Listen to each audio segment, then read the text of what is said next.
Red 2 के बारे में बात करते हैं कि कितना कलेक्शन आज फिल्म करेगी। रिमेंबर दोस्तों, अगर फाइनल डेस्टिनेशन के इतने शोज़ बड़े हैं एक फिल्म के और रेड 2 पे इतना असर हुआ है, तो जब मिशन इम्पॉसिबल आएगी, देखो आप तो जाट और केसरी 2 वालों ने परसों से तो भूल जाना चाहिए कि उनके कोई शोज़ है फिल्म के थिएटर्स में, क्योंकि रेड 2 पे इतना असर पड़ रहा है तो बाकी फिल्मों तो भूल ही जाओ।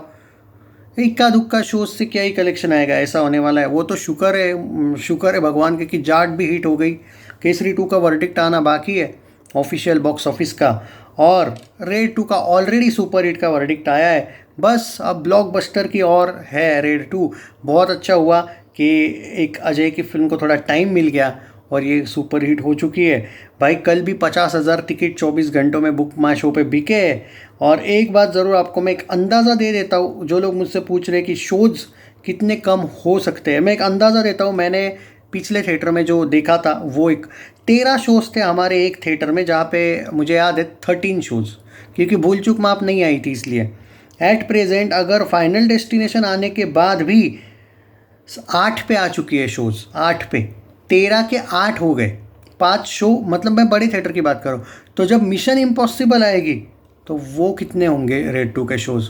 शायद 8 के बदले 5 पे आ जाएंगे, 4 पे। और मैं बड़े मल्टीप्लेक्स की बात कर रहा हूँ, ये मैं बड़े मल्टीप्लेक्स की बात करूँ। मैं एक अगर क्रॉस चेक के लिए मैं एक दूसरा भी मल्टीप्लेक्स की बात करता हूँ यहाँ पे, कि जहाँ पे ऑलमोस्ट उसमें 12 शोज़ थे और उसके अब आ चुके हैं, उसके भी 8 पे आ चुके हैं।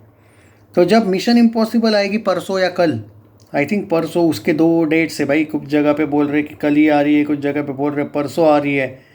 तो भाई उसके बाद कितने शोज़ होंगे वो आई डोंट थिंक कि बताने की ज़रूरत है, क्योंकि अभी रेड 2 के जो शोज़ है परसों से, वो कुछ जगह पे नहीं है मतलब ऐसा नहीं कि नहीं है, डिसाइड करना बाकी कि कितने शोज़ लेने हैं। क्योंकि मिशन इम्पॉसिबल ऑलमोस्ट 10-10 शोज़, और अगर ये जो फिल्म है फाइनल डेस्टिनेशन अगर ये भी 5-5 शोज़ ले रही है, तो बड़े बड़े मल्टीप्लेक्स में भी रेड 2 के शोज़ आ जाएंगे 4-4 पे, या फिर चलो 5-5 पे। तो कलेक्शन तो भाई बहुत कम होने वाला है। इसलिए मैं जो प्रैक्टिकल बात करूँ, मुझे लगता है कि रेड 2 जो है ना, वो 150 तो डेफिनेटली कर रही है। 150 से लेके 160 या 170 का सफ़र इसका मुश्किल होगा। 175 बहुत हुआ तो नेट में ये करेगी। 200 वो सौ छोड़ दो। मैं प्रैक्टिकल बंदा हूँ, मैं आपको झूठे सपनों में नहीं रख सकता। और अगर ये उतना भी कर लेती है, लेकिन कि कितना 150 160 समथिंग अराउंड डैट, 170 पकड़ लो, तो भी ये फिल्म 225 से 230 वर्ल्ड वाइड कर रही है। इसका मतलब ये officially blockbuster confirm. Super hit का तो वर्डिक्ट आ चुका है, तो वापस उस पर कोई बहस आई डोंट थिंक करने की ज़रूरत है आपको। सुपर हिट कंफर्म हो चुकी है। कल का अर्ली एस्टिमेट 3.35 करोड़ आया। इतने शोज़ के बाद भी अगर 3.35 करोड़ आया है, तो आप सोचो आज से कितना आएगा। क्योंकि आज फाइनल वो जो डेस्टिनेशन है, उसके मैंने जितने ज़्यादा शोज़ देखे, ऑब्वियसली अगर ट्रेड फिगर 3.35 है तो प्रोड्यूसर फिगर शायद 3.5 दे देगा। मेरा ये कहना है कि आज का कलेक्शन शायद 3 करोड़ होगा, या फिर 2.5 करोड़ से 3 करोड़ रेड 2 का कलेक्शन होगा। मैं बहुत प्रैक्टिकली बात करके बोल रहा हूँ, क्योंकि आज मैं आपको एक दोपहर को एक वीडियो आएगा मेरा, जहाँ पे ये बोला जाएगा कि कल मुंबई में कितने शोज़ थे। जैसे कल 658 शोज़ थे, दिल्ली में 1097 शोज़ थे, 269 शोज़ पुणे में थे, 207 शोज़ बेंगलुरु में थे। ये कितने परसेंट पे कम हुए वो भी बताओ। और कल का जो नाइट ऑक्यूपेंसी वो भी 15% पे आ चुका है। भाई अब आप लोग जानते नहीं हो कि भारत में, या फिर शायद जानते हो कि भारत में हॉलीवुड की पब्लिक भी पागल है। और ये जो 2 फिल्में आ रही है ना, मिशन इम्पॉसिबल और फाइनल डेस्टिनेशन, पता नहीं ऐसे टाइम पे क्यों आ रही है। हॉलीवुड को भी मानना पड़ेगा कि सच में ज़बरदस्त टाइम पे आ रही है कि ये दोनों भी फिल्में धमाका करेगी। जी हाँ, ये बहुत ज़बरदस्त रिलीज़ डेट से इनके। रेड 2 का भी रिलीज़ डेट मैं बार बार बोल रहा था, बहुत ज़बरदस्त था। ना पहले एक वीक ना बाद में वाले एक वीक, 1 तारीख को जो आई, आपको टी सीरीज़ को क्रेडिट देना पड़ेगा एज अ प्रोड्यूसर कि उस फिल्म को ऑलरेडी सुपर हिट का वर्डिक्ट मिल चुका है। आज का अगर मैं कल का जो थोड़ी देर बाद कलेक्शन आने वाला है, वो 3.5 करोड़ ऐड कर लो, 135 136 कुछ नेट में आएगा ना, मुझे अभी याद नहीं है। इसका मतलब पोस्टर आएगा, और वर्ल्ड वाइड में ये 185 करोड़ जा रही है। मतलब यहाँ से कम ये 20 से 25 करोड़ कहीं नहीं गए, 160 कहीं नहीं गया। ओके, यानी कि 220 तो कहीं नहीं गया वर्ल्ड वाइड में। It will be clean blockbuster verdict, बात ख़त्म। आपको जो चाहिए था वो हो गया। अब आप यहाँ पे अगर ये सोच रहे हो कि 200 जानी चाहिए, 175 जानी चाहिए, देखो लालच का कोई एंड नहीं है। भाई उतना होना चाहिए था, भाई उतना होना चाहिए। भाई लोगों के फिल्में 100 करोड़ के लिए स्ट्रगल कर रही है, तुम्हारी फिल्म 150 प्लस हंसते खेलते जा रही है। आप वेट करो ना ज़रा सन ऑफ सरदार का, वेट करो, दे दे प्यार दे, दृश्यम 3, बहुत बड़ी बड़ी फिल्म है अजय के पास। आप इसमें क्यों नहीं खुश हो? क्या इट्स अ ब्लॉकबस्टर, बात खत्म। Come on guides, let's be practical. और मैंने पहले भी बोला था कि रेड टू अगर 150 प्लस भी जाती है ना, मैं उसमें खुश हूँ। मैं पहले दिन से बोलता आया हूँ, नेट में 150 करना, बॉलीवुड के बाकी फिल्मों को पूछो कितना होता है मुश्किल 150 भी करना।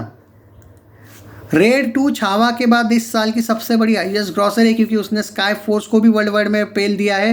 174 करोड़ की थी स्काई फोर्स, अब रेड 2 183 करोड़ पे है। कल तक का कलेक्शन बोल रहा हूँ मैं, आज का इसमें काउंट भी नहीं कर रहा हूँ। अगले 3 करोड़, 3-3.5 करोड़, 3 पकड़ लो, आज थोड़ा कम भी आ सकता है। आज ये 186 करोड़ पे जा रही है वर्ल्ड वाइड में।